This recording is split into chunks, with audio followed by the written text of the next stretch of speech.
अस्सलाम वालेकुम, आदाब आदाब आदाब। कहिए जनाब, क्या हाल चाल है? फिट हैं, एनर्जेटिक हैं, क्या बात है। एनर्जी लेवल्स का बूस्टर आ गया है आपके घर में, उसका नाम है राइजिंग पाकिस्तान। और इसमें हम राइजिंग पाकिस्तान को कहेंगे वेलकम वेलकम वेलकम। भाई आज भी बहुत कुछ है आपके लिए। हमारा जो रेस्टोरेंट में नहीं, जब आप रेस्टोरेंट में एंटर होते हैं तो आप कहते हैं हाँ भाई क्या पका हुआ, तो जो वेटर आके आपको जो लंबी फहरिस्त बताता है खाने, आपने उसमें से 2-3 खाने ही होते हैं, लेकिन आपका दिल खुश हो जाता है कि ऐसे रेस्टोरेंट में हम आए जहाँ पे मेन्यू। तो ये वेटर भी आ गया जी आपकी खिदमत में, ऐसी लिस्ट लेके आपको जो सेगमेंट पसंद हो उसको ज़रा गौर से देखिएगा। बाकी के दौरान आप चाय शाय बना सकते हैं, किचन में जाके अंडा फ्राई कर सकते हैं। आज क्या है जी, आज ब्रेक के बाद, पहले ब्रेक के बाद मैं आपकी मुलाकात कराऊंगा the one and only MBA से, मेरे क्लास फेलो और हमारे इस शो के बिल्कुल पायनियर सेगमेंट होस्ट में से हैं, सीनियर स्टार हैं हमारे शो के। और आज MBA दुनिया भर में जो फेस्टिवल्स मनाए जाते हैं उनकी कुछ डिटेल लेके। आप तो खैर पिछले साल, 1.5 साल से, पिछले 1 साल में तो कोविड की वजह से फेस्टिवल्स वगैरह पूरी दुनिया में नहीं हुए, ना ही कॉन्सर्ट्स हुए, ना ही जहाँ पे भी कोई पब्लिक गैदरिंग हो उसको अवॉइड किया गया ताकि कोविड कोरोना वायरस ना फैल सके। लेकिन जनरली जो फेस्टिवल्स मनाए जाते हैं उनकी कुछ हिस्ट्री और कुछ मज़े मज़े की तस्वीर MBA लेके आएंगे आपके लिए। इसके अलावा रेबेका होंगी और रेबेका लेके आएंगी आपके लिए 3 गुड न्यूज़। आजकल क्रिकेट फीवर चढ़ा हुआ है, तो उस 3 खबरों में से एक खबर पाकिस्तान की क्रिकेट के हवाले से भी है और बड़ी ज़बरदस्त गुड न्यूज़ है, आपको थोड़ी देर में बताते हैं। इसके अलावा जनाब मुस्तफ़ा होंगे हमारे साथ, मुस्तफ़ा रिजवी। और मुस्तफ़ा आपको पता है मूवी खेलते हैं, और मुस्तफ़ा आज हमें बताने लगे हैं कि सिनेमा हम देखते हैं, सिनेमा की हिस्ट्री क्या है, फिल्में कैसे बननी शुरू हुई, फिर क्या दौर आया, ये जो आज फिल्म इंडस्ट्री को या फिल्म को पर्दा सीमी पे हम जाके देखते हैं तो उसकी बैकग्राउंड क्या है, वो कब से शुरू हुई। इंटरेस्टिंग सा सेगमेंट है जिसको मैं लुक फॉरवर्ड कर रहा हूं।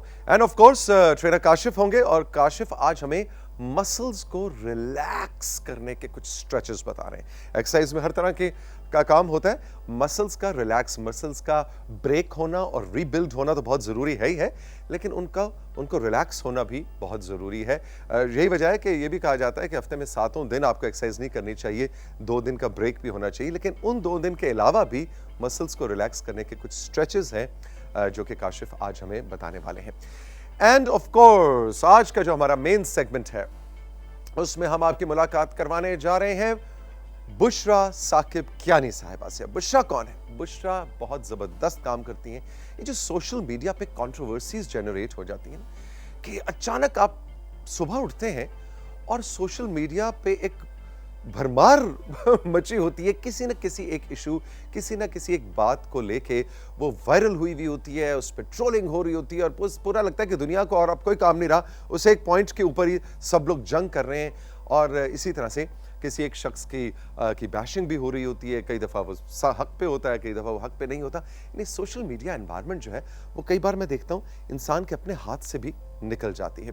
ऐसे में बुशरा जो हैं वो एक्सपर्ट हैं, स्ट्रैटेजिस्ट हैं कि सोशल मीडिया पे, फेसबुक पे, इन सारे सोशल मीडिया प्लेटफॉर्म्स पे आपने कैसे एहतियात से चलना है, कैसे आप अपने आप को बुली होने से बचा सकते हैं, कैसे आप दूसरों को बुली ना करें, और ये जो सोशल मीडिया ट्रोलिंग है, ये जो कंट्रोवर्सीज हैं, इसकी क्या खेल है।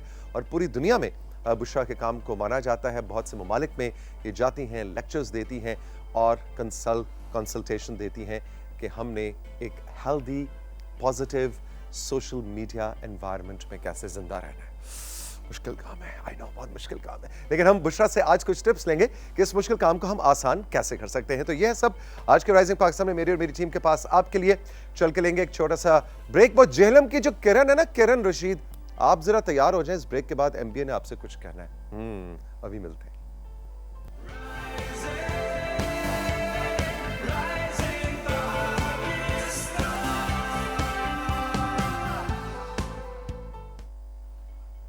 Welcome back to rising Pakistan. मेरे साथ मौजूद हैं द वन एंड ओनली मेरे class fellow MBA। Good morning. अस्सलाम वालेकुम सर। वालेकुम अस्सलाम, जीते रहिए। सेगमेंट शुरू करने से पहले सबसे इम्पोर्टेंट चीज़ मैं अनाउंस कर दूँ कि किरण रशीद जो हैं वो अपना जो पोस्टिंग एड्रेस है वो हमें फेसबुक पे भेज दें, क्योंकि हम आपकी जो पेंटिंग है उसके अंदर नहीं था, तो हमें उसकी अभी ज़रूरत है, तो आप अभी भेज दें। और ये थोड़ा सा ये भी बताओ, किरण रशीद कौन है? Kiran Rashid is one of the 5 winners के जिन्होंने हमारा जो ड्राइंग कंपटीशन कोविड-19 का राइजिंग पाकिस्तान और पीटीवी के था वो जीता था। बाकी लोगों को गिफ्ट्स हम भिजवा चुके हैं। किरण रशीद केराला जेलम की रहने वाली हैं, डॉटर ऑफ मोहम्मद रशीद। तो किरण, आप बेटा अपना एड्रेस भेजें ताकि पीटीवी की तरफ से आपका गिफ्ट जो है वो आप तक पहुंचाया जा सके। अच्छा जी, अब बताइए। मुझे इतना स्ट्रेस हो रहा था ना कि मैं ये याद रखूं। और स्पीकिंग ऑफ स्ट्रेस, ये हम अपनी सेगमेंट की तरफ जाते हैं। ये सर स्ट्रेस है, ये इंसान की ज़िंदगी में हर जगह होता है। ऑफिस लाइफ में, घर की लाइफ में, हर जगह आपको स्ट्रेस मिलता है और ना ये आपके कंधों पे आता रहता है। और एक पॉइंट होता है कि आप उसके कहते हैं नहीं बस बस मुझसे नहीं हो रहा, और वो आप रिलीज़ करते हैं एंगर में। और ये अच्छी बात नहीं होती क्योंकि एंगर से दूसरे लोगों को स्ट्रेस होता है, फिर वो आगे करते हैं। So you create a never ending cycle जहाँ पे आप किसी पे गुस्सा होते हो और वो ऐसे ऐसे करते करते आप पे वापस गुस्सा होते हैं। ओके, तो एक साइकिल बन जाता है। ये एक साइकिल बन मुझे जाता है। स्ट्रेस हुआ, मैंने गुस्सा, मेरे सामने एमबी आया, मैंने उस पे निकाल दिया। एमबी उठा, एमबी घर गया और जाके भाई पे निकाल दिया। वो भाई ने अपने एक फ्रेंड से बात की, उसने उस पे निकाल दिया, तो एक साइकिल चल पड़ा। एक साइकिल चल पड़ा।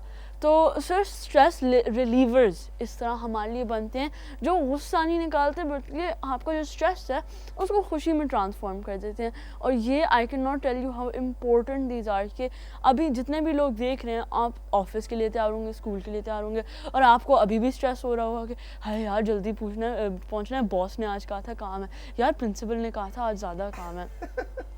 तो फेस्टिवल्स जो हैं, जो त्यौहार जिनको कहते हैं हम, वो इतना ज़रूरी पार्ट ऑफ आवर लाइफ होते हैं क्योंकि आप जब एक फेस्टिवल में जाते हैं तो एक गैदरिंग होती है। अभी तो ऑब्वियसली कोरोना की वजह से हम नहीं जा सकते, लेकिन जब कोरोना ख़त्म होगा इंशाल्लाह तो आप अगर जाके देखें तो वहाँ पे मैथ गैदरिंग्स होती हैं और लोग हंस रहे होते हैं और खुशी से बातें कर रहे होते हैं। स्ट्रेस रिलीवर होता है एक। तो हम पहली स्लाइड की तरफ चलें। एग्जैक्टली। तो जनाब आज हम बात करेंगे best festivals around the world. Okay, ये रैंक नहीं है, ऑल फेस्टिवल्स आर गुड, लेकिन ये हमने इनको वैसे ही चूज़ किया था। ये है ताइवानीज़ लैंटर्न फेस्टिवल।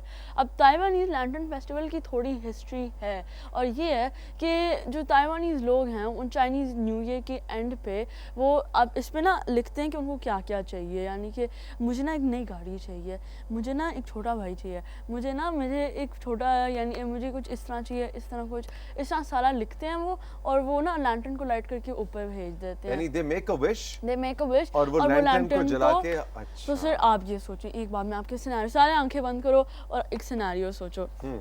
आप इतना स्ट्रेस हुए हुए हैं कि आप अभी ऑफिस से थक के आए हैं और आप बाहर जाएं और आप देखेंगे सारे चुप करके खड़े हुए हैं और रात को आसमान की तरफ देख रहे हैं और हर जगह ग्रीन वाइट लैंटर्न्स उड़ रहे हैं, येलो येलो, और इतना कॉमिंग है, ब्यूटीफुल। और यूजुअली काम वाटर वो कितनी खूबसूरत है। हाँ सर, वो राइट वाली उसके साथ वाली देखें, उसके साथ वाली कितनी तेजी से ऊपर जा रही है, पूरा आसमान। अच्छा, अब आंखें खोल लें। ओके, रियलिटी में वापस आ जाते हैं। इससे पहले हम यहाँ पे रियलिटी में मैंने आंखें खोली तो मेरी भी इधर बहुत सारी लैंटर्न्स हैं, लेकिन ये बहुत हमारे स्टूडियो की लाइट्स भी कम नहीं है। चलिए नेक्स्ट टाइप। तो ये स्ट्रेस रिलीविंग होता इंटरेस्टिंग। अच्छा जी, और कौन सा फेस्टिवल है? ये है ला टमाटीना। अब सर पाकिस्तान में तो ये सेलिब्रेट नहीं हो सके क्योंकि टमाटर की क्या कीमत है। तो सर ला टमाटीना जो है ये है एक, इट्स ओनली फॉर फन वैसे, और इसके अंदर ना लोग टमाटर मारते हैं एक दूसरे को एक दिन में। ओके, और ये कहाँ होता है? ये होता है ब्यूनोल, स्पेन में। ओके, मतलब फिर इस फेस्टिवल के बाद मार्केट में टमाटर महंगे हो जाते होंगे क्योंकि कमी हो जाती है, स्टॉक्स में कमी हो जाती है। सोचिए आपको पता है ना, और अब घर से नया नया सूट खरीदा हुआ, आपने महंगा सूट पहना हुआ, भाई आज मैं अपने बॉस को इम्प्रेस ही करके आऊंगा और वो उधर से टमाटर वो उधर से टमाटर। तो ये तो स्ट्रेस रिलीवर नहीं है, तो ये स्ट्रेस देगा आपको, ये स्ट्रेस देगा। लेकिन जब आपको पता होता है तो इतना मजा आता होगा कि भाई आज छुट्टी, आज जाके टमाटर मारो, आज गुस्सा निकालो लोगों पे, आज टमाटर मारो, आज टमाटरों से गुस्सा निकालो। एग्जैक्टली। अच्छा जी, आगे क्या है? आगे है बुल फेस्टिवल। अब bull festival is actually quite old. ये पैम्पलोना स्पेन में होता है और इसके अंदर जो बुल्स होते हैं वो बेसिकली उनको ना केज से रिलीज करते हैं और ट्रांसपोर्ट करते हैं एक अरीना तक। अब ऑब्वियसली गाड़ी में तो नहीं लेकर जा सकते बुल को, वो गाड़ी को ही तोड़ देगा। तो होता क्या है कि कुछ रनर्स होते हैं और वो बुल्स को रिलीज करते हैं और कुछ रनर्स होते हैं वो आगे भागते हैं और वो बुल्स उनके पीछे आते हैं। और ये 9 डे फेस्टिवल होता है और ये जो बुल्स होते हैं अरीना में पहुंचते हैं वहाँ से। एग्जैक्टली। और ये बहुत ही, इसके हम वीडियोस और पिक्चर्स देखें तो मतलब ये काफी डेंजरस भी होता होगा एमबीएस में। जब एक चीज होती है फेस्टिवल में रिस्क टू फन रेशियो, वो आपने जरूर देखना होता है कि जब रिस्क ऊपर चला जाए ना फन से, यू अबैंडन दैट, लेकिन जब इक्वल है या कम है रिस्क टू फन रेशियो, यानी उसमें रिस्क कितना है और फन कितना है। वही वाली बात जो हम कर रहे थे कि स्ट्रेस रिलीव कितना हो रहा है और स्ट्रेस मिल कितना आ रहा है। तो इसके अंदर अगर आप उसका स्ट्रेस रिस्क और फन इतना है तो you can still play. Obviously आपको ओवर 18 होना चाहिए, then you can qualify only. मेरे पीछे इतना करीब पीछे बुल आ जाए तो मेरा तो स्ट्रेस लेवल्स पता नहीं किधर पहुंच रही है। मैं तो ऑडियंस में ही ना खड़ा हो पाऊं कि ऑडियंस भी होती है साइड पर, मैं तो ऑडियंस में भी ना खड़ा एग्जैक्टली। लेकिन लोग एंजॉय करते हैं, लोग एंजॉय करते हैं, जो लोग ब्रेव हार्टेड होते हैं वो एंजॉय करते हैं इसको भागना। एब्सोल्युटली। अच्छा जी, अगला फेस्टिवल कौन सा है? अगला हमारा फेस्टिवल है, ये लास्ट हमारा है, रियो फेस्टिवल। अब Rio festival I would be lying if I don't say कि it is one of the biggest festival in the world. आप सोचें ऑलमोस्ट ऑल ऑफ ब्राज़ील इसको सेलिब्रेट करता है। और उधर अगर आप जाएं ना तो सर उस दिन इतनी रौनक होती है ना, हर जगह इतनी रौनक कि आप हर गली हर कोने में जाए ना तो वहाँ पे लोग ड्रेस अप होके भाग रहे होंगे, बच्चे खेल रहे होंगे। तो honestly sir it was one of the most beautiful experiences in the world. लेकिन अब कोविड के बाद देखें, लेट्स सी कि ये सारे फेस्टिवल्स किस तरह। सर मैं तो कहता हूँ कोविड के बाद हम सारों में चलते हैं, है ना? हैं, सारे चलते हैं। लेकिन अगर if you asked me to pick one out of these 4-5, कितने आपने आज शेयर किए? मैंने आज 4 शेयर किए। 4 शेयर किए। इन 4 में से अगर कोई एक फेस्टिवल जिसमें मैं जरूर जाना चाहूंगा, मेरा ख्याल है आसान जवाब है, वो है टमाटर वाला। टमाटर वाला ऑब्वियसली ये मेरा स्पेन जाके टमाटर के फेस्टिवल में ये ना मैंने आप थे, मैं सच बोलूं आप, मैं पढ़ा था ना, मैं उसके बाद अपने किचन में गया और मैंने टमाटर पकड़ा और मैंने स्क्वाश करके देखा यार ये कैसे लगता है। मैंने सिंक में मारा और बड़ा जोर का लगा था। MBA thank you very much. मजे का फन सेगमेंट है, रिलैक्सिंग सेगमेंट है ना। कुछ सेगमेंट्स होते हैं जिनका कोई आपके इल्म में और मालूमात में इजाफा नहीं, उसको सिर्फ रिलैक्स करने के लिए हम लेके आते हैं and we serve the purpose. Thank you very much, have a great day, जीते रहो आप। हम चल के लेंगे एक छोटा सा ब्रेक राइजिंग पाकिस्तान में साथियों, और ब्रेक के बाद जब वापस आएंगे तो रेबेका हमारे साथ होंगी, लेके आएंगी आपके लिए 3 अच्छी खबरें। सेगमेंट है गुड न्यूज।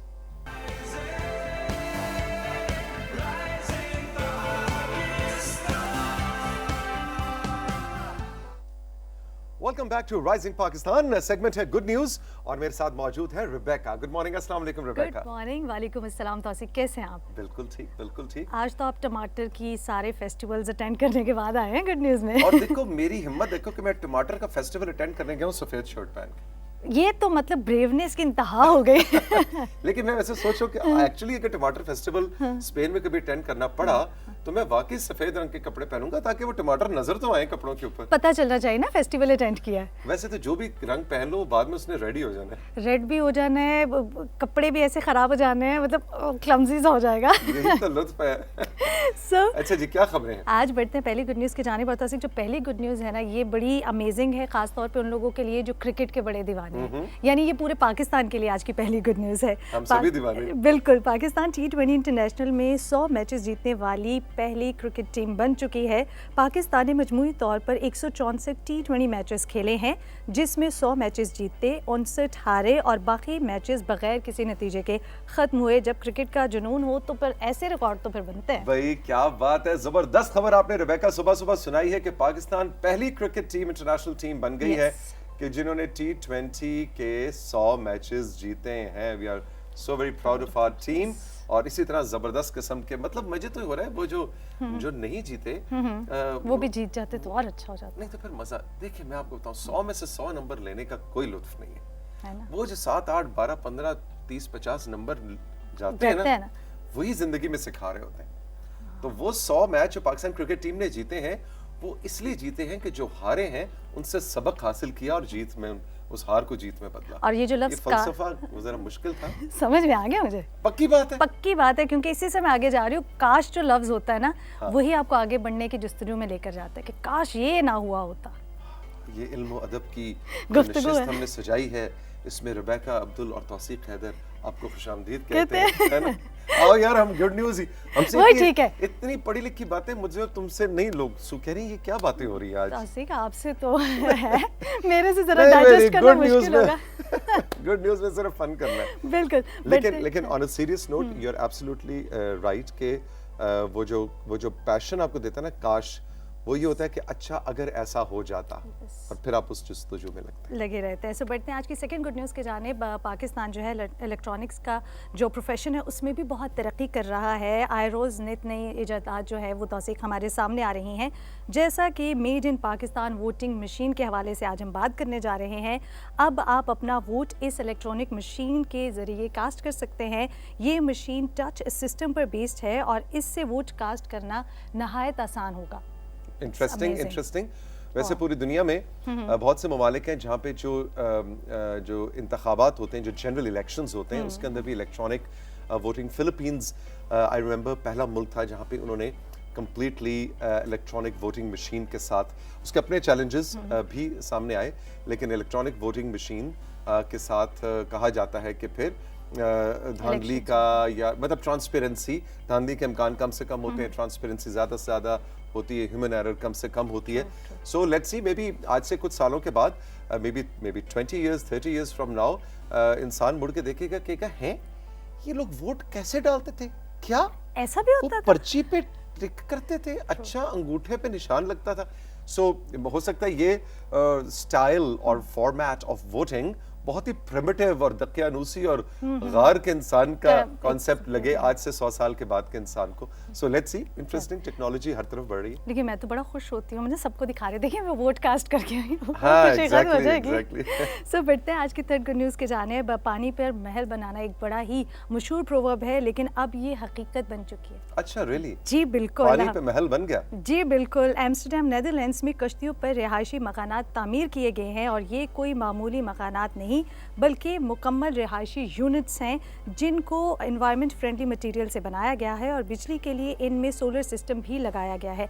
ये घर बड़ी कश्तियों पर जो है वो बनाए गए हैं जिन्हें एक जगह से दूसरी जगह ले जाया जा सकता है। Look at this, beautiful. और बिल्कुल मैंने तो एक्चुअली ये एक्सपीरियंस इसी एम्स्टरडम में रेबेका किया हुआ है। Really? और यहाँ पे जो एम्स्टरडम कैनाल्स का, और वेनिस और एम्स्टरडम 2 शहर हैं दुनिया के जो कैनाल्स उनके अंदर से गुजरती हैं, तो वहाँ पे टूरिस्ट इतने ज़्यादा आते हैं कि उन कैनाल्स के अंदर बोट्स हैं और बोट्स के अंदर होटल्स हैं। सो एक दफ़ा एम्स्टरडम में मैं बैकपैकिंग करते हुए पहुंचा और मुझे अंदाज़ा नहीं था, जून का महीना था, कि सारे एम्स्टरडम कहीं आपको कमरा नहीं मिल रहा था।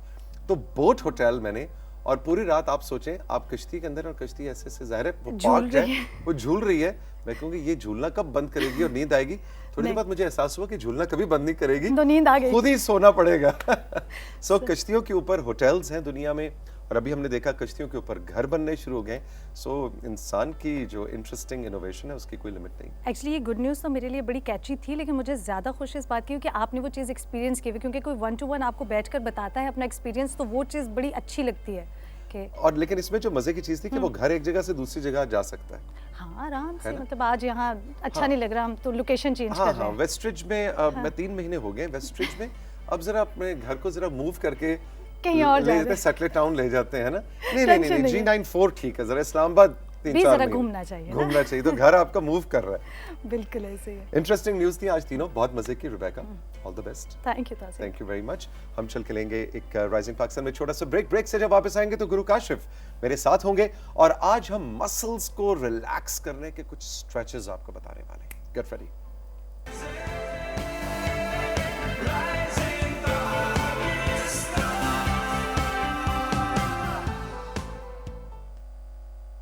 Welcome back to rising Pakistan. Guru Kashif मेरे साथ मौजूद हैं। गुड मॉर्निंग, अस्सलाम वालेकुम। गुड मॉर्निंग, अस्सलाम वालेकुम तौसीक भाई। क्या मसल्स को रिलैक्स करना, मसल्स को रिलैक्स करना, आपने जैसा कि आगाज़ में कहा कि जो लोग वर्कआउट करते हैं तो डंबल और 7 दिन वर्कआउट करते हैं वेट के साथ, जैसी भी ट्रेनिंग करते हैं, इसका ताल्लुक मेरे ख्याल में उससे नहीं जुड़ा हुआ। आज ताल्लुक उन लोगों से जुड़ा है, उन अफराद से जुड़ा जो वर्जिश नहीं भी करते। अच्छा, वो भी ड्राइव करने का स्ट्रेस, खाना खाने का स्ट्रेस, खाना ना खाने का स्ट्रेस, खाना ज़्यादा खा लेने का स्ट्रेस, काम का स्ट्रेस, इस तरह के स्ट्रेस, क्योंकि हमारे स्ट्रेस का आगाज़ ही यहाँ से हो रहा है। तो हम मसल यहाँ से ट्रेन करेंगे पहले, यहाँ से जाएंगे अपर बॉडी पे, उसको फिर जो हमारा उसका जो सिग्नल जनरेट होता है हमारी लोअर बॉडी और हैमस्ट्रिंग तक, तो हमारा सारा कनेक्शन आज हमने इसको ट्रेन करना। उसके लिए क्या करना, हम आगाज़ ही यहाँ से करेंगे।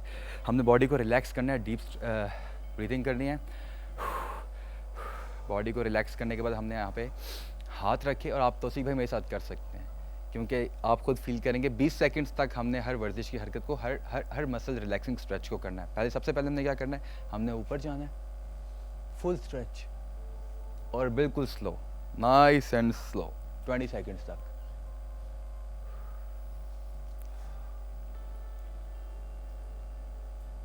सांस भी आपने खुद ही लेना है, कोई और आके नहीं लेगा, ठीक है? सांस साथ साथ लेते रहे, पता लगे इतना रिलैक्स कर जाए कि ऑक्सीजन सांस लेना बहुत ज़रूरी है। जब आप सांस लेंगे तभी वो कनेक्टिविटी बनेगी। भाई प्रोग्राम किसी और से करवा लें प्लीज, नींद आ रही है? मैं कहीं और पहुंच चुका हूँ, प्लीज चले। कंपेयर अरेंज करें। चलिए नेक्स्ट मूव की तरफ बाकी चलते हैं। नेक्स्ट मूव इसी तरीके से हम बैक टू बैक करते जाएंगे। अब हमने क्या करना है, हमने लेफ्ट टू राइट आंखें बंद करके फुल 180 आपने स्ट्रेच करना है और आपने मसल्स को एंगेज करना है, कोई झटका नहीं देना, इंटायर बॉडी को लॉक रखते हुए 20 सेकंड्स तक हर वर्जिश की हरकत को करेंगे। Very nice, very relaxing actually. और अगर आप भी ये घर बैठे हमारे साथ साथ ये कर रहे हैं तो वो शाइन आ गया ना आंखों के वाकई कोई आगे। ऐसे जैसे कहते हैं ना, रोशनी रोशनी सी सी, आ गई। अभी है, हालांकि continue इतनी है। लाइट्स की मौजूदगी में रोशनी की कमी नहीं थी, लेकिन इस एक्सरसाइज के बाद एक्चुअली मुझे स्टूडियो जैसे कुछ ज्यादा रोशन नजर आ रहा है। वेग मध्यम चीज़ों और क्लैरिटी हुई है। Exactly. अगली हरकत की तरफ चलते हैं। अब हमने क्या करना है, लेफ्ट टू राइट कैसे करेंगे, रिलैक्स किया ऑल द वे। अब क्या हो रहा है कि यहाँ हम स्क्वीज कर रहे हैं और इसको स्ट्रेच दे रहे हैं और फिर हम वापस जा रहे हैं, नाइस एंड कंट्रोल। और आप देखेंगे ये बिल्कुल आपके ब्रेन के साथ कनेक्टेड हैं सारे मसल्स। आपके पट्ठों पे जो स्ट्रेस होता है उसको रिलैक्स करने के लिए, नाइस एंड कंट्रोल। ये तो सुबह की भी ट्रेनर काशिफ एक्सरसाइज है, लेकिन मैं तो कहता हूँ रात सोने से पहले अगर आप इस तरह की एक्सरसाइजेस करके आप दिन में 3 दफ़ा 4 दफ़ा, जब आपको लगे कि आपका बहुत ज़्यादा स्ट्रेस है, काम का स्ट्रेस है, ऑफिस में है, कुछ ऐसा काम कर रहे हैं जिसकी वजह से आप बहुत प्रेशर ले रहे हैं अपने माइंड में, तो just take a break for good 2 to 3 minutes, maybe 5 minutes and do the stretches, इस तरह के मसल रिलैक्सिंग। इसके बाद हमने क्या करना है, इसके बाद हमने ये करना है कि हमने अपनी बॉडी को रिलैक्स किया दोबारा से और हमने बेंट होना है। बेंट होने के 2 तरीके हैं। पहला तरीका है कि आपके अपर जो मसल्स हैं, मसल जो माइंड के, आपके दिमाग के बैक, वो एंगेज होंगे आपके बैक के साथ, ठीक है। उसके लिए क्या करना है, आपकी बैक जो है जब मैं नीचे जाऊंगा राउंड होगी। अगर आप अपनी मज़ीद स्ट्रेस लेना चाहते हैं, एंगेज करना चाहते हैं अपने हैमस्ट्रिंग को, जो कि आपके लेग से आ रहा होता है, जो कि पल्स जनरेट होती है शाटिका की भी, और इस तरह की जो पेन्स आपको महसूस होती हैं, उसका कनेक्शन होता है आपके ब्रेन के साथ। तो पहली जो है हम हरकत करेंगे, क्या करेंगे, हमने ऐसे किया, हम बेंट होंगे, नाइस से हाथों को रिलैक्स किया और हमने बिल्कुल अपने रोल करना है, बैक को रोल करेंगे और स्ट्रेच देंगे 20 सेकंड्स तक, रिलैक्स 20 सेकंड्स तक, होल्ड किया। और इसके बाद जो हमारी नेक्स्ट है उसमें हमने क्या करना है, इसी तरीके से, लेकिन उसमें हमने करना क्या है कि हमारी कमर सीधी होगी, टांगें बिल्कुल स्ट्रेट होंगी, कमर को सीधा रखेंगे और इसमें हमारे हैमस्ट्रिंग्स इन्वॉल्व हो जाएंगे। और आपने एज डीप एज पॉसिबल, जितना डीप आप जा सकते हैं, घुटने सीधे हैं आपके, बैक स्ट्रेट है, यहाँ आके कनेक्शन बन रहा है बहुत ज़्यादा, 20 सेकंड्स तक बैक स्ट्रेट, ये राउंड नहीं रखनी है इसमें आपके यहाँ से सारा खिंचाव आपको महसूस होगा, स्ट्रेस रिलीविंग होगी। इसके बाद हम वापस आएंगे अपर बॉडी पे, जिसमें हमने क्या करना है, अक्सर ये जो है वर्जिश की हरकत, ये योगा से इंस्पायर्ड है। तो जिम में बहुत सारे लोग जो देखने वाले हैं वो क्या करते हैं, वो वेट लिफ्ट करते हैं।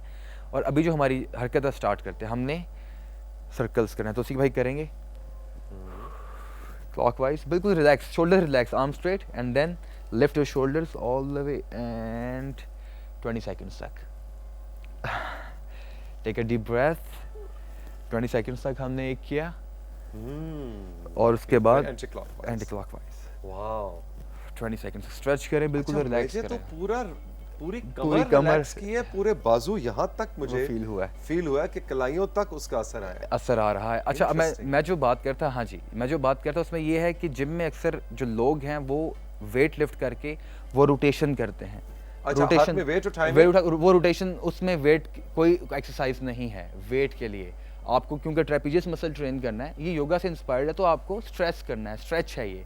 तो वेट के साथ कभी स्ट्रेच आप नहीं दे सकते हैं, वो रोटेशन कर रहे होते हैं, जो कि खतरनाक है, डिसलोकेट हो सकता है। अच्छा। ये एक की डिस्क्लेमर था जो मैं बताना चाहता था। अब इसमें क्या वेट के साथ नहीं करना, उसमें क्या है कि up and down, that's it. Weight lift किया हुआ है क्योंकि ट्रेपीजियस मसल इन्वॉल्व करना चाहते हैं आप, ठीक है। उसके क्या करना है आपने, मतलब कोपन जिसको कहते हैं, ये मसल, आप चाहे आपकी ग्रिप प्लेसमेंट ये है, वेट लिफ्ट किया हुआ है, प्लेट्स हैं, डंबल्स हैं, मशीन है, आपने ऊपर किया और डाउन किया। जो लोग जिम में है या वेट लिफ्ट करते हैं, सिर्फ ये है, वेट के साथ कभी भी आपने रोटेशंस नहीं करने। ये स्ट्रेच है, ये क्या करना है, बॉडी वेट के साथ nice and control, relax, muscle relaxing है। आप वेट और स्ट्रेस देके और इंजरी की तरफ गामजन कर रहे हैं अपने पट्ठों को।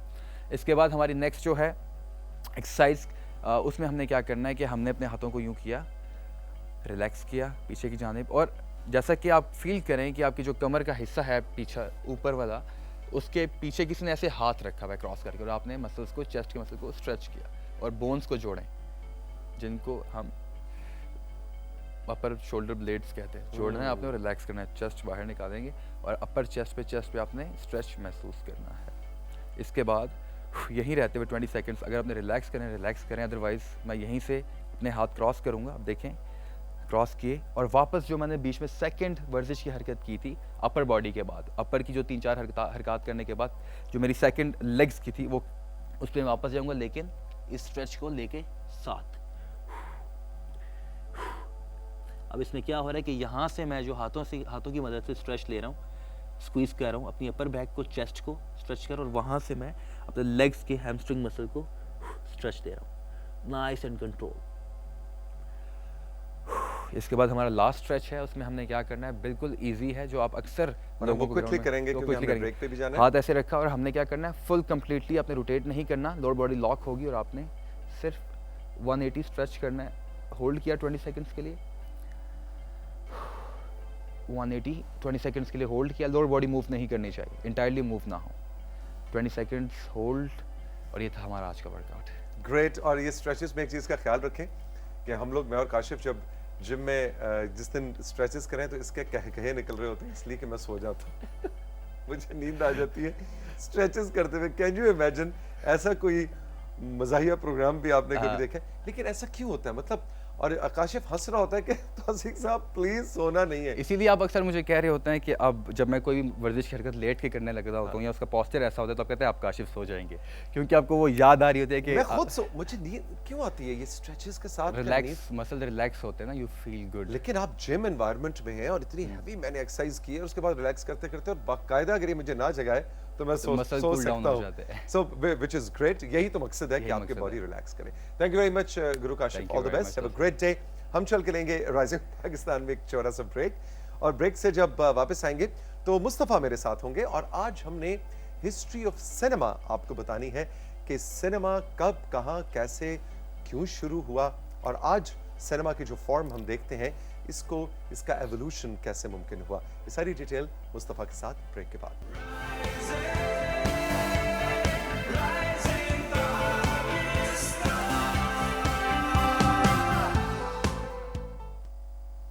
Welcome back to rising Pakistan. मेरे साथ मौजूद है मुस्तफ़ा और हम खेलेंगे सिनेमा यानी कि मूवी। गुड मॉर्निंग, अस्सलाम वालेकुम मुस्तफ़ा। अस्सलाम वालेकुम and very good morning to you and whole of Pakistan. क्योंकि जब भी मैं यहाँ पे आता हूँ यूजुअली हम लोग किसी न किसी ऐसे सितारे की गुफ्तगू करते हैं, किसी सेलिब्रिटी की करते हैं, वो भी बहुत अच्छी बात है, क्योंकि फिर जैसे आपने कहा था कि हम अपने यूथ को जो उनके से मुतरादिफ कराते हैं, उनके बारे में बताते हैं। मगर आज हम एक बड़ा इंटरेस्टिंग टॉपिक लेके आए। इतना बड़ा टॉपिक है कि उसको ऑब्वियसली इतने कम टाइम में कवर नहीं किया जा सकता, तो बड़े मेजर पॉइंट्स को मैं हिट करूंगा कि एवोल्यूशन ऑफ सिनेमा कैसे हुई और ये कब से होता आ रहा है, और पहले सिनेमा का कॉन्सेप्ट क्या होता था। हम कभी कभी थोड़ा सा इसको कोरिलेट करते हैं थिएटर के साथ, इसको इंटरलिंक करते हैं, मगर theatre was also there, exist कर रहा था, थिएटर से आइडियाज़ मिले। मगर अगर आप सिनेमा का अर्लीस्ट फॉर्म मुझसे पूछेंगे कि भाई what was the earliest form of cinema, तो बड़ी इंटरेस्टिंग बात है कि इन अर्ली 1600s के ज़माने से ये किसी न किसी शेप और साइज़ में एग्जिस्ट कर रहा है। अच्छा, अब उस ज़माने में कैमरास तो नहीं थे,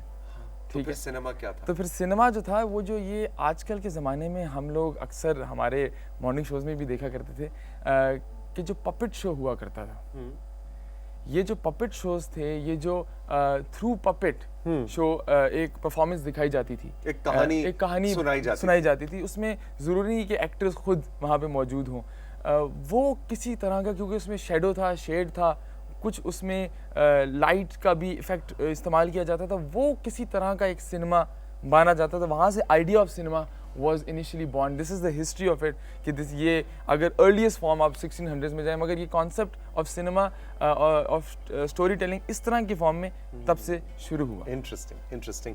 तो कोई स्लाइड्स वगैरह भी आपके पास हैं या हम एग्जैक्टली स्लाइड्स हैं मेरे पास कुछ एक दो, मगर उसके साथ साथ ज़्यादा मैंने सोचा ये है कि मैं आपको बताता चला जाऊं कि भाई क्या क्या हुआ, क्या कैसे हुआ। तो 1600s के बाद फिर क्या आगे कहानी चली जी? जी, एवोल्यूशन ऑफ सिनेमा फिर स्टार्ट हुआ। जिसको कहा जाता है कि एक बड़ी साइंटिफिक एक टर्मिनोलॉजी है, परसिस्टेंस ऑफ विजन।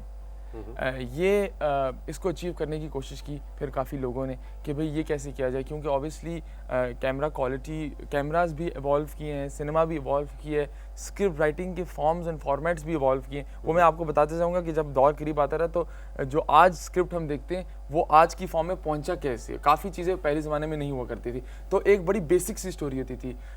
आज के ज़माने में कंटिन्यूटी बहुत बड़ा फैक्टर होता है कहानी के अंदर, एक फिल्म के अंदर, एक ड्रामा के अंदर, मगर उस ज़माने में ये चीज़ें नहीं थी। उस ज़माने में कहानी थी, उसमें कंटिन्यूटी का बिल्कुल कोई ताल्लुक नहीं होता था। तो परसिस्टेंस ऑफ विजन जो था वो हर एक डायरेक्टर की अचीवमेंट होती थी कि जो इमेज है उसको कंटिन्यूटी में कैसे लेकर आए, मूवमेंट में और मोशन में कैसे लेकर जाए। ये एवोल्यूशन ऑफ सिनेमा का जो दौर था, इसके अंदर everyone was trying to achieve this scientific. उस जमाने में जो डायरेक्टर या प्रोड्यूसर ये कर लेता होगा वो कितनी बड़ी बात समझी जाती होगी ना। Exactly. कि उसने परसिस्टेंस ऑफ विजन कर लिया, यानी एक विजुअल को दूसरे विजुअल में वो Convert- लेके गया मूवमेंट के साथ। एग्जैक्टली ये कितनी बड़ी बात है। एग्जैक्टली जो आज हमारे लिए तो स्मार्टफोन के अंदर अपनी इंस्टा स्टोरीज में हर बच्चा ये काम कर रहा है। Yes. और उस जमाने में ये बहुत बड़ा डायरेक्टर के लिए भी बहुत बड़ी बात हुआ। बहुत बड़ी बात होती थी। आजकल तो आप स्लोमो कर देते हैं, फास्ट फॉरवर्ड कर देते हैं, मगर तब ये अचीव करने के लिए आप खुद सोच सकते हैं कि कितनी एफर्ट लगती थी। Interesting. और टेक्नोलॉजी का हमेशा से सिनेमा के साथ बड़ा इंटरेस्टिंग एक रिलेशनशिप रहा है।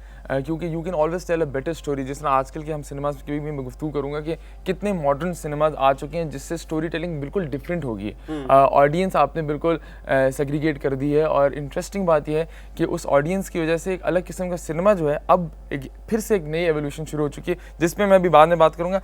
उसके बाद आया जी साइलेंट एरा, जिससे बड़े बड़े आपको स्टार्स भी दिए, चार्ली चैपलिन जैसे स्टार्स दिए। अच्छा, उसके बारे में मैं आपको मज़ेदार बात बताऊंगा। साइलेंट एरा जैसे ब्रिटिश सिनेमा में बड़ा पॉपुलर रहा है। यहाँ से कहा जाता है कि original birth of cinema silent era से हुई है, जिसको हम आज के ज़माने में सिनेमा जानते हैं, क्योंकि उससे पहले एफर्ट थी टू अचीव व्हाट। और ये अंदाज़न किस सन, कौन से तारीख, कौन सा दौर, कौन सी सदी? ये आप कह सकते हैं कि 1900s के बाद से ये चीज़ शुरू हो गई थी।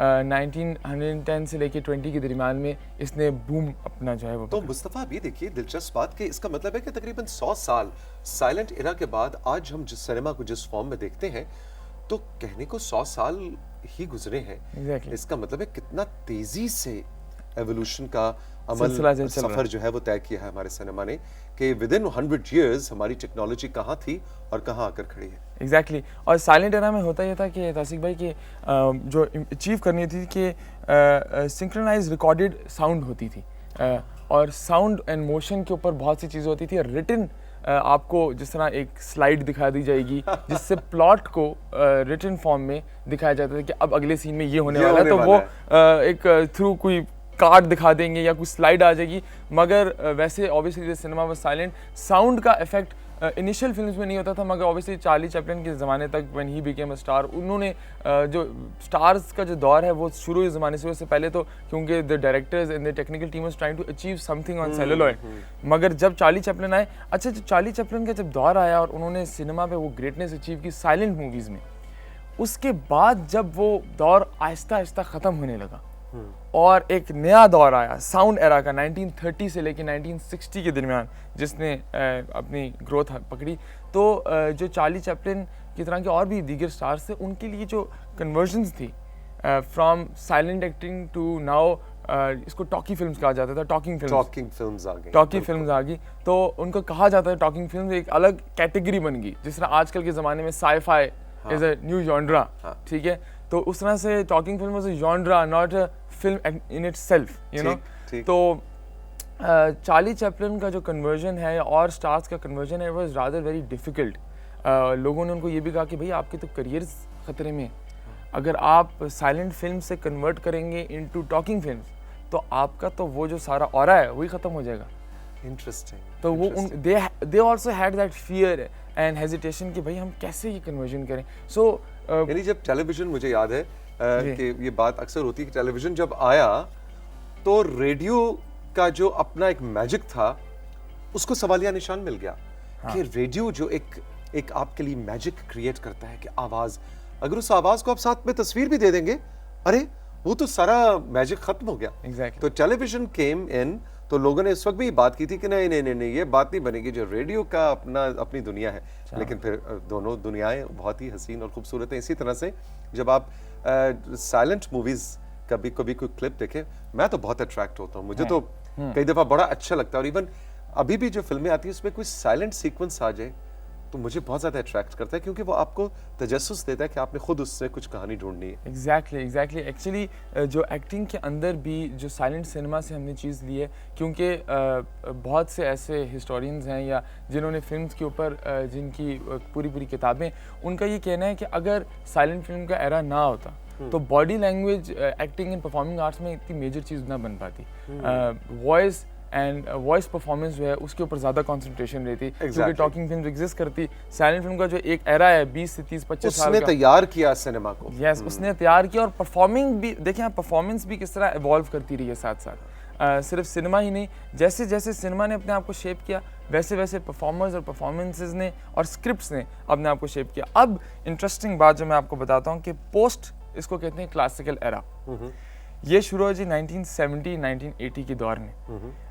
और ये जो है ये बड़ा ही इंटरेस्टिंग एरा रहा है, क्योंकि इसके अंदर अब स्क्रिप्टिंग जो है उसके ऊपर कंसंट्रेशन एंड फोकस आने लगा, क्योंकि अब टॉकिंग फिल्म आ चुकी थी। और अब लोगों ने कहा कि भाई टॉकिंग फिल्म्स आ गई हैं, अब उस तरह से आप सीन्स को बीच में कट करके और थ्रो नहीं कर सकते फॉर द ऑडियंस। अब कंटिन्यूटी वाला जो सिलसिला है कि भाई पिछले सीन में ये कपड़े थे तो अगली सीन में वो कंटिन्यूटी में होने चाहिए।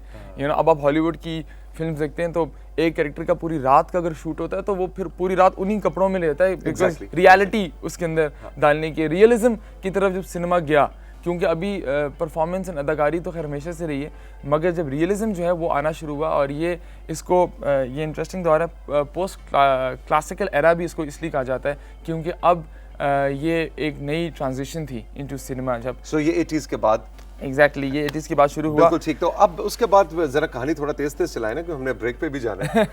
वेल, मैंने आज साहब कहा कि मैं बहुत कुछ स्किप कर रहा हूँ, बड़े बड़े नाम मैंने बीच में छोड़ दिए, बड़ी किताबों के रेफरेंसेस, उनकी डिटेल्स, क्योंकि बड़ी मज़ेदार बात है। लैंगफोर्ड जो है वो बहुत बड़े एक फिल्म क्रिटिक भी रहे हैं उस ज़माने के, और लैंगफोर्ड की बड़ी रिसर्च भी रही है और सिनेमा, और ये जो पूरी एवोल्यूशन ऑफ सिनेमा है उनकी इसमें बड़ी कंट्रीब्यूशन भी रही है। लैंगफोर्ड ने कहा कि 1945 जो है वो न्यू हॉलीवुड उन्होंने इसको कहा, क्योंकि पहले से एग्जिस्ट कर रहा था, मगर उन्होंने कहा कि अब ये एक नया दौर आ गया हॉलीवुड का, क्योंकि सीक्वल्स बनना शुरू हो गए थे।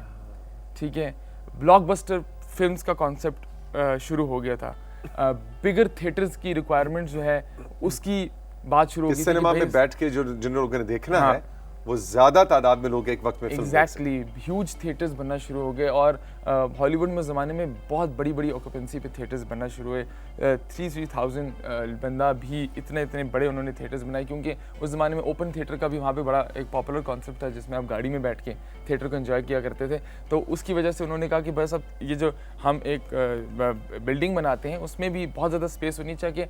ब्लॉकबस्टर जो है उसका कॉन्सेप्ट ही तब निकला कि जब ज़्यादा ऑडियंसेस देखने आए। हमारे यहाँ ब्लॉकबस्टर का कॉन्सेप्ट उल्टा है, हम लोग ये कहते हैं कि भाई जिस फिल्म को ऑडियंस ज़्यादा देखने जाए, बेशक ऑक्यूपेंसी सिनेमा की 20 या 30 सीटें हो या 40 सीटें हो, वो ये कहते थे कि ब्लॉकबस्टर सिनेमा, यानी कि उस सिनेमा का टाइटल होता था ब्लॉकबस्टर, पिक्चर ब्लॉकबस्टर सिनेमा में लगी है, यानी कि उसकी ऑक्यूपेंसी इतनी ज्यादा है और एक वक्त में इंटरेस्टिंग। तो ये कुछ ऐसी चीजें जो अब इवॉल्व कर रही हैं, हम लोगों ने उनको डिफरेंटली चीजों को लेके चलें, मगर ये इस्तेलाह हुई है, लेकिन उसके मानी बदल गए हैं। एग्जैक्टली, और ये कहा जाता है इसको ब्लॉकबस्टर सीक्वल एरा, जो 1980 से 1990 में हॉलीवुड के अंदर आया। लैंगफोर्ड और लैंगफोर्ड के साथ बहुत से और रिसर्चर्स थे, उनका इसमें बहुत इंपॉर्टेंट पार्ट था to play. But important thing is कि मैं लोगों से बात ही करना चाह रहा था कि जब मैं इसकी रिसर्च कर रहा था तो मालूम ये पड़ा कि भाई सिनेमा में इतनी मेहनत, इतनी रिसर्च, हम लोग सिर्फ कहते हैं कि साइंस में तरक्की हुई, मगर जो ये सिनेमैटिक वर्क है और आज भी जो एवोल्यूशन हो रही है कि ऐसा लग रहा है कि अब सिनेमाज में तो पूरे बेडरूम्स बना दिए गए हैं। तो आप उस देखें एवोल्यूशन को 4D, 3D, 5D की तरफ हम लोग जा रहे हैं। रियलिज्म इतना आ गया कि मुंह पे आप अगर वेल गुजर रही है आपके सामने तो मुंह पे पानी गिरता है, पानी गिर रहा है, और आप पूरे उसके मोशन को महसूस कर रहे हैं, फील कर रहे हैं। तो ये वो चीज़ें जो I think now cinema is going into a very different direction. And बहुत से रिसर्चर्स का ये भी कहना है जो सिनेमा को पढ़ते हैं इन अ डिफरेंट वे, वो ये कह रहे हैं कि अब cinema because of different opportunities, now cinema is evolving again in something very new is about to come अब वेरी सून। जिस तरह ये डिस्कवरीज हुई ओवर द टाइम्स, आपको कहा जा सकता है कि 2020 से लेकर 2030 का ये जो एरा है, इसमें एक सिनेमा में कोई नई ऐसी डिस्कवरी आएगी कि सिनेमा का एक अलग मतलब लिया जाएगा आने वाले सालों में। और ये सिनेमा जो इस वक्त हम जिस फॉर्म में इसको देख रहे हैं, हाँ। ये प्रिमिटिव हो जाएगा। प्रिमिटिव होता जाएगा। Interesting, interesting. भाई 5D के बाद अब मतलब आगे तो अब स्काई इज द लिमिट। मतलब यही हो सकता है कि आप स्क्रीन से निकल के उस तरफ चले जाएं, फिल्म में घुस जाए आप। फिल्म में घुस जाएं। हाँ। मुझे याद है यूनिवर्सल स्टूडियोज हॉलीवुड के टूर पे जब मैं गया तो वहां पे वो पुरानी जो मूवीज किंग कॉन्ग और जॉज और उनका वो पूरा रिक्रिएट करते हैं, यानी आप बैठ जाते हैं और आपको ऐसा लगता है आप फिल्म के अंदर घुस गए। तो वो राइड्स हैं, मतलब दे आर फन राइड्स। लेकिन मुझे याद है किंग कॉन्ग की राइड के अंदर जो बैठा तो बाकायदा किंग कॉन्ग ने मुझे अपने हाथों में उठा लिया और ऐसे आके उसने कहा कि करके मुझे खाने लगा। मतलब एक्चुअली मैं किंग कॉन्ग के हाथों में था।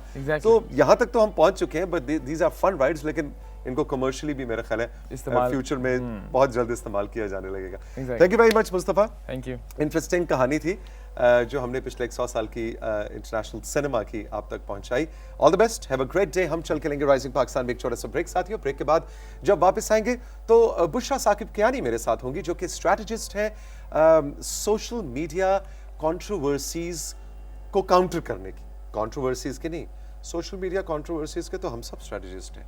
अभी आप मुझे बताएं किसकी ट्रोलिंग करनी है, किसके बारे में कोई उल्टी पुल्टी बात करनी है। मैं इधर अभी फेसबुक स्टेटस लगाऊंगा, शाम तक कोई कहानी शुरू हो चुकी होगी। बुशरा हमें बताएंगी कि इस सोशल मीडिया के क्लटर के अंदर, अनएथिकल एनवायरनमेंट के अंदर आप एक क्लीन एनवायरनमेंट कैसे क्रिएट कर सकते हैं, आप कैसे सरवाइव कर सकते हैं, एंजॉय कर सकते हैं फेसबुक और सोशल मीडिया को, लेकिन अपने आप को हर्ट किए बिना। रही मेरे साथ, अभी आपको बुशरा से मिलवाता हूं।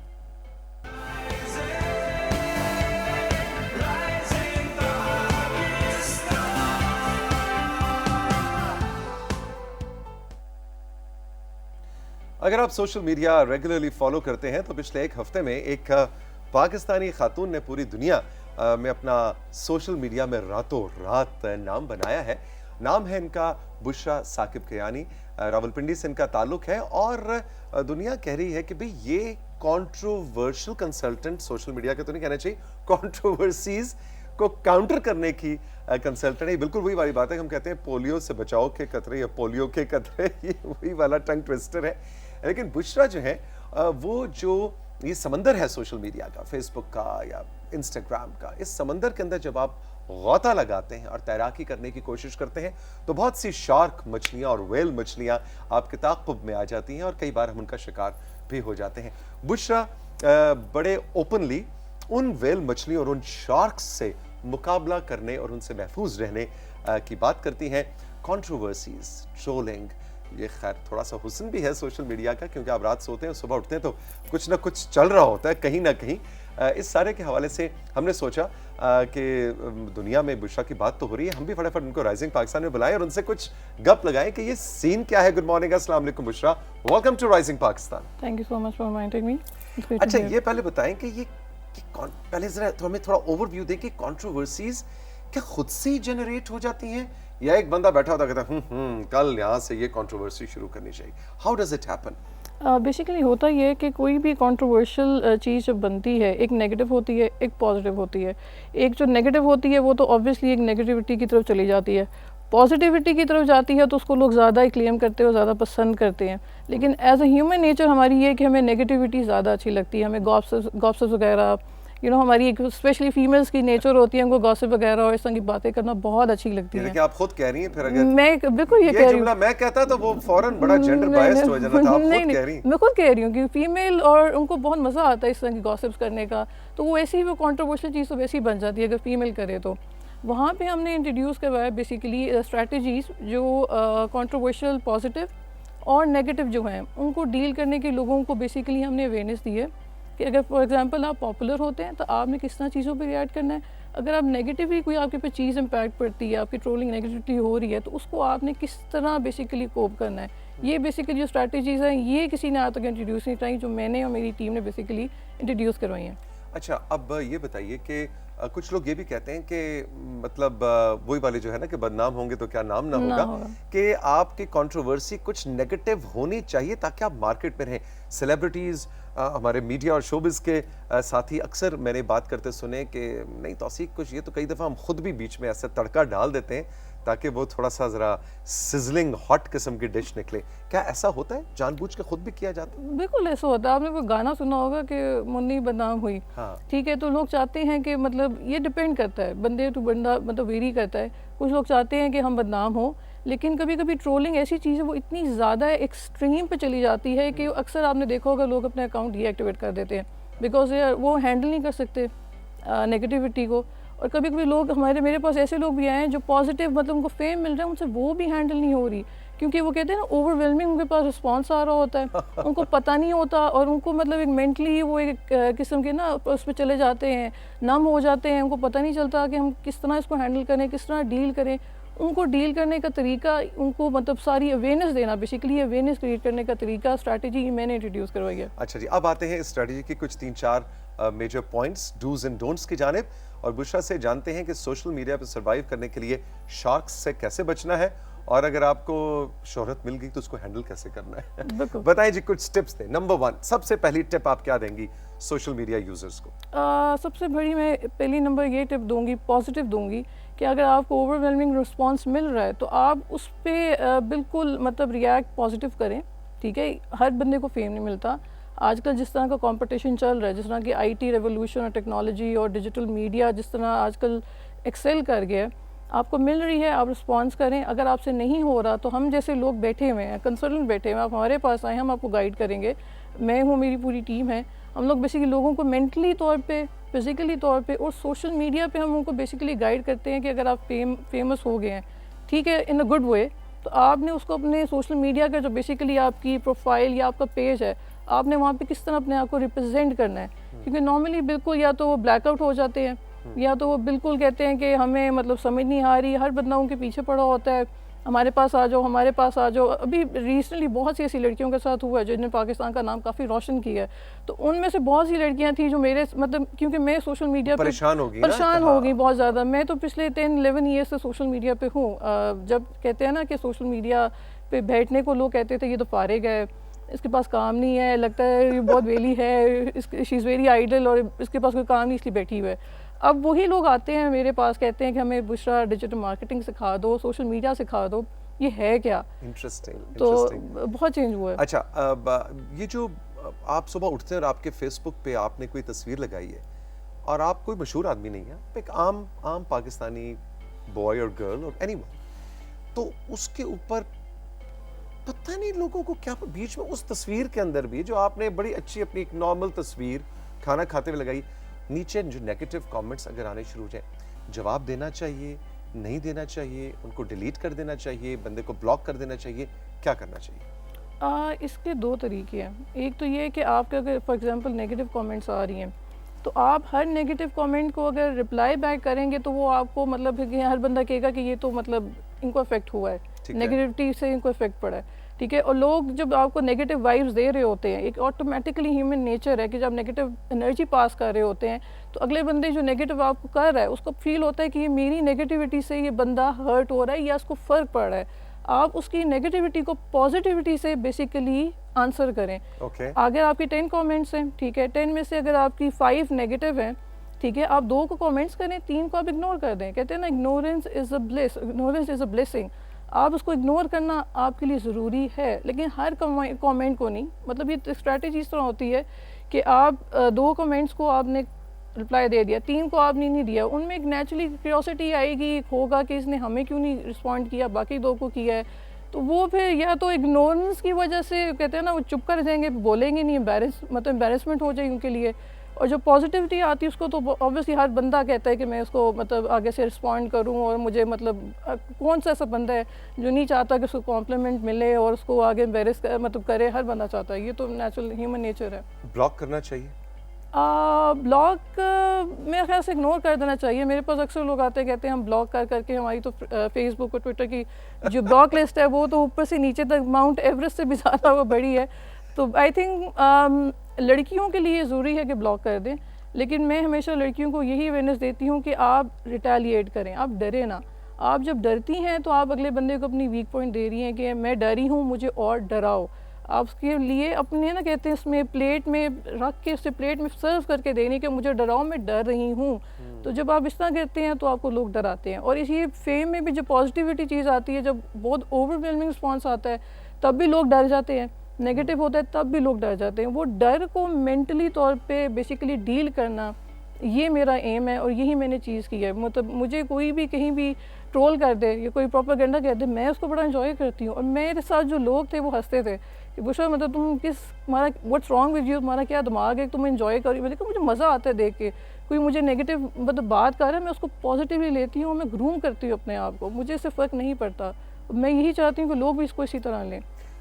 लोग मैंने देखा है, बल्कि वेस्ट में तो आप खैर इस चीज़ की माहिर हैं, आप बेहतर जानती होंगी कि अमेरिका में, कनाडा में, यूरोप में तो अब बाकायदा इस नफ्सियाती बीमारियों की कैटेगरी में भी एक पूरी कैटेगरी शामिल हो चुकी है, जो कि सोशल मीडिया से इफेक्टेड लोग किसी ना किसी तरह के साइकोलॉजिकल प्रॉब्लम का शिकार हो जाते हैं। इज दिस ट्रू कि परमानेंट साइकोलॉजिकल डिसऑर्डर्स ये सोशल मीडिया ट्रोलिंग क्रिएट कर देती है? बिल्कुल, एब्सोल्युटली। आप देखें कि हम लोग बेसिकली कहीं भी ट्विटर बेसिकली कॉर्पोरेट लेवल के लिए, Facebook is basically for general public, तो वहाँ पे ये होता है कि हम लोग हमेशा अपनी जो भी कहीं चीज़ अपलोड करते हैं सोशल मीडिया पे, वो बहुत शो ऑफ करके लगाते हैं। तो हमारे साथ बहुत से ऐसे लोग होते हैं जो उस तरह के नहीं होते, या they are not financially stable, या उनके पास उस तरह का शायद फेम नहीं होता या फैसिलिटीज़ नहीं होती। तो वो जब देखते हैं उनके अंदर नेचुरली एक इन्फ्योरिटी कॉम्प्लेक्स आ ही जाता है। और हम बहुत ज़्यादा एक्स्ट्रा ऑर्डिनरी कहते हैं ना, उसे ग्लिटर्स लगा के लोगों को दिखाते हैं कि मैं तो ये हूँ, मैं तो वो हूँ, मैं तो ऐसी हूँ। तो ऑब्वियसली ये इससे बहुत से ज़्यादा आप कह लें कि डिप्रेशन बहुत ज़्यादा लोगों में आया है। लोग आपकी जब भी कोई देखेंगे कि बंदा अगर कामयाब हो रहा है, तो सबसे पहले तो उनके अंदर एक इंसान की नेचर है ना कि वो थोड़ा सा जेलस फील करता है, ये तो हमारी है नेचर में। तो वहाँ से उसमें डिप्रेशन कॉम्प्लेक्स आता है, वो नेगेटिव होता है, फिर वो कोशिश करता है कि मैं भी उसकी तरह फेम हासिल करूँ। जब वो नहीं होता वो फिर डिसहार्टेंड होता है। तो इस तरह करते करते वो फिर एक ऐसे जोन में चला जाता है कि वो बिल्कुल ही मतलब अब डिसहार्टेंड और दुनिया से दिल उठ जाता है आपका। ओके, तो ये तो अच्छा है, मैं बनाऊँ। नंबर गेम में हम हो गए ना, बिल्कुल कंपटीशन चल रहा है। पहला टारगेट है जी 10,000 हो, फिर जी 20,000 हो, फिर पता नहीं 1 million. There is no limit. Followers और लाइक्स के मेरे आज इस तस्वीर पे इतने लाइक्स है, मतलब ये तो बड़ी परेशान कुन। मतलब उससे अगर 1 मिनट के लिए उसको जरा हटा के देखें तो दुनिया कितनी खूबसूरत कई दफा है जो हम इग्नोर कर रहे होते हैं। तो इन नंबर गेम के अंदर ये हमारे टिकटॉकर्स या यूट्यूबर्स ये जो पड़ गए, विच इज गुड, बहुत सा पैसा भी कमा रहे हैं, लेकिन मैं कभी सोचता हूँ इन नंबर गेम्स जो है ना, ये ब्रेन सेल्स को बड़ा बुरी तरह से इफेक्ट कर रही है। ना दिन आपका है ना रात आपकी है। तो आप सोने से पहले भी इसी टेंशन में सो रहे हैं कि मेरे कितने लाइक्स हुए थे, और सुबह उठ के भी आपने देखना है कि मेरे कितने लाइक्स हुए। तो आई थिंक हेल्दी जिंदगी नहीं, कुछ काइंड ऑफ एडिक्शन, लोगों को एडिक्शन हो चुकी है कि मेरे इतने ज़्यादा फॉलोअर्स हो। मतलब हाउस वाइफ, मैंने मदर्स को देखा है कि अपने बच्चों को कह रही होती हैं कि बेटा तुम अपने फॉलोअर्स बढ़ाओ, तुम अपने लाइक्स बढ़ाओ। मतलब मैंने गाइड किया, देखें बच्चों में ये चीज़ें ना डालें, क्योंकि उनकी एजुकेशन उनके लिए पहली प्रायोरिटी है। हम उनको कह रहे हैं कि नहीं आप मतलब फेसबुक पे या अपने किसी भी डिजिटल प्लेटफॉर्म में अपनी पेरेंट्स स्ट्रॉन्ग करें ताकि आपको भी फेम मिले। आजकल लोगों को लगता है कि अगर हम सोशल मीडिया पे आएंगे तो हमें फेम मिलेगा, और उस फेम को हासिल करने के लिए लोग बाय हुक और क्रूक कहीं भी जाने की तैयार हैं। तो वो लोगों को गाइड करने का तरीका मेरी बेसिकली अवेयरनेस है कि आप लोगों को मतलब कहीं भी डीमोटिवेट ना हो, पॉजिटिव है या नेगेटिव है, दोनों को टैकल करने का तरीका और दोनों को बेसिकली किस तरह डील करना है, ये स्ट्रैटेजी है मेरी, और इसीलिए मुझे मतलब इतना ज़्यादा लोगों ने अप्रिशिएट किया। बुशरा हमारे साथ मौजूद हैं राइजिंग पाकिस्तान में। एक छोटा सा ब्रेक लेंगे और ब्रेक से जब वापस आएंगे थोड़ा सा इनसे जानेंगे कि इनको भी जो ये फेम मिली अपने इस काम के हवाले से, तो ये उसको कैसे हैंडल कर रही हैं, एंजॉय कर रही हैं, या उसके साथ सोशल मीडिया फेम के साथ भी चैलेंजेस आ रहे हैं, और मजीद कुछ टिप्स बुशरा से इस ब्रेक के बाद।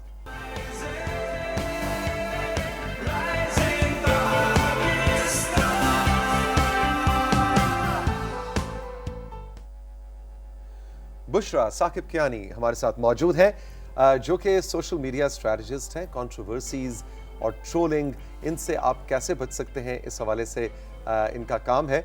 और अभी कुछ ही दिन पहले इनकी एक तस्वीर असल में बहुत ज़्यादा वायरल हुई, और हमने सोचा कि ज़रा वो कहानी भी हम बुशरा से थोड़ा सा क्विकली 1 मिनट में सुनते हैं, क्योंकि वो पूरी दुनिया में वायरल हुई। और आप वैसे एक्सपेक्ट कर रही थी कि रातों रात, सही मानों में रातों रात वाला सीन हुआ था? नॉट रियली, मैं नहीं एक्सपेक्ट कर रही थी कि इतना ज़्यादा ओवरवेलमिंग रिस्पॉन्स आएगा। और मतलब इतनी जगह वायरल होगी। मैंने सिर्फ एक दिन देखा था, मैंने कहा अच्छा 1-2 ग्रुप्स में शेयर हुई है पिक्चर। तस्वीर थी क्या, जरा कहानी हमें थोड़ी सी बताइए। बेसिकली मैं थी, बेसिकली हम लोग एक डिजिटल प्लेटफॉर्म है वहाँ पे हाईलाइट हुए थे फॉर बेसिकली आर अचीवमेंट्स, कि मैं मतलब तकरीबन इंटरनेशनल लेवल पे डिजिटल मार्केटिंग पढ़ा रही हूँ लोगों को, और साथ जो मेरी अपनी स्ट्रगल थी थ्रू आउट लाइफ की, मेरी मतलब जितनी मैंने स्ट्रगल की, तो वो कहीं हाईलाइट हुई थी मेरे साथ। और जो टॉप अचीवर्स थी जिन्होंने पाकिस्तान का काफ़ी नाम मतलब बनाया है, ACCA टॉपर है, डॉक्टर हैं, उन्होंने काफ़ी मतलब किया। हमारी पिक्चर थी वो कहीं लगी और वो इतनी वायरल हुई, इतनी शेयर हुई कि मतलब आप मुझसे मतलब मैं खुद हैरान थी।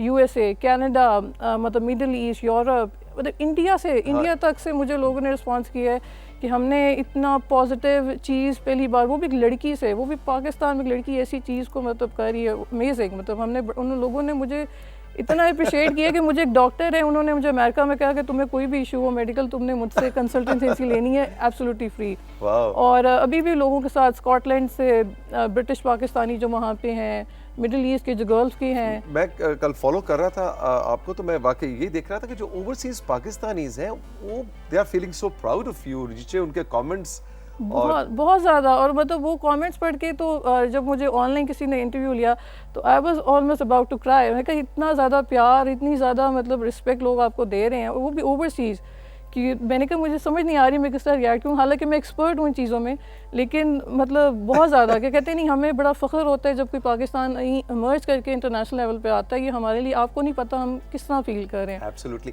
अच्छा बुशरा, ये बताइए कि जनरली अब हम वायरलिबिलिटी की बात करते हैं कि रातों रात कोई जिस तरह वो पार्टी हो रही है या इस तरह की वीडियोस, फिर वो ट्रेंड बन गया। क्या इस तरह की फेम का लाइफ साइकिल आप एज एन एक्सपर्ट क्या देखती हैं कि इस तरह की फेम क्या 6 महीने होती है, 6 साल होती है, उम्र भर की होती है, या ये एक वक्ती चीज़ होती है जो वायरल होती है और महीने 1.5 महीने के बाद ये जा वो जा? ये बेसिकली जो वायरल होने की चीज़ है, वो कहते हैं ना, एक जो चीज़ ऊपर जाती है वो नीचे भी आती है। आपने बहुत देखा होगा प्रीवियसली बहुत से लोग हैं जो बहुत वायरल हुए, उनकी तकरीबन 1 महीने नहीं 2 महीने 3 महीने तक वायरल हुआ, उसके बाद वो फिर डाउन हो गए। क्योंकि ओब्वियसली कोई ना कोई आपको ओवरटेक करने के लिए चीज़ होती है। जिस तरह का आजकल टेक्नोलॉजी का ज़माना चल रहा है, रोज़ कोई ना कोई नई न्यूज़ आई होती है, रोज़ कोई ना कोई नया अचीवर आया होता है, वो आपको ओवरटेक कर ही लेता है। तो that's not I think a big deal. लेकिन इसकी लाइफ थोड़ी कम होती है, रेदर देन उसकी लाइफ ज़्यादा होती है जिसके पास स्किल होता है। क्योंकि जिस ज़माने में हम आ गए हैं, हमारे ज़्यादा एजुकेशन से ज़्यादा इम्पॉर्टेंट अब लोग कह रहे हैं कि स्किल है। आप कहीं बाहर जाते हैं एजुकेशन हासिल करने के लिए या वीज़ा की अप्लाई करते हैं तो वो आपसे स्किल मांगते हैं। इवन पाकिस्तान में आपसे लोगों ने अब स्किल मांगना शुरू कर दिया। स्किल सेट क्या है जी? ये आपका स्किल सेट क्या है, आपका वो CV में सबसे पहले आपका वो स्किल देखेंगे, आपकी एजुकेशन बाद में आएगी कि आपका स्किल क्या है, आपके मार्केटिंग स्किल्स क्या हैं, आपके मतलब मैथ्स में क्या स्किल्स हैं जो बाकी सब में नहीं है। तो स्किल की जो लाइफ है वो लॉन्ग लाइफ है। किसी भी इस वायरल चीज़ से ले लें या कोई भी ऐसी नेगेटिव पॉजिटिव चीज़ है, आपके पास स्किल है, मैं कहती हूँ आप सारी ज़िंदगी कभी गरीब नहीं होंगे। आपके लिए स्किल इतना ज़्यादा इम्पॉर्टेंट हो गया है, और यही मैं मानती हूँ और यही मैं कहती हूँ कि मैं भी मतलब मेरे पास भी एक स्किल था और ऐसी कोई बात नहीं थी। मतलब मैं कोई वो हाई अचीवर तो हूँ नहीं जिस तरह की हमारी हैं। I have been a very low grader in my education throughout my life.